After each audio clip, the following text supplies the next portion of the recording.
বাংলাদেশের গণ অভ্যুত্থানের পরে বাংলাদেশের মানুষ আধিপত্যবাদ ভারতকে এক ধরনের জুতা পেটা করে বাংলাদেশ থেকে তাড়াইছে।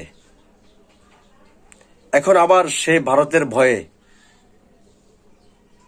মুসলিম ব্যক্তিত্ব, সারা পৃথিবীর মুসলমানদের হৃদয়ের স্পন্দন, সকল ধর্মের পণ্ডিত, ওয়ার্ল্ড মুসলিম স্কলার ডক্টর জাকির নায়েককে বাংলাদেশের আসার অনুমতি দিচ্ছে না বর্তমানে ইউনূস সরকার।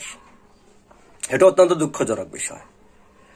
ভারতের ভয়ে, ভারতের ভয়ে, হিন্দুদের ভয়ে একটা মুসলিম ব্যক্তিত্ব, মুসলমানকে, সাচ্চা ইমানদারকে বাংলাদেশে আসার অনুমতি দিচ্ছে না মুসলমানরা। দুঃখজনক বিষয়। কোথায় তাদের ইমান? তারা কি কেউ মরবে না?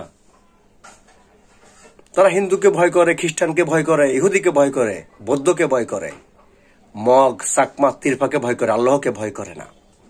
যদি আল্লাহকে ভয় করত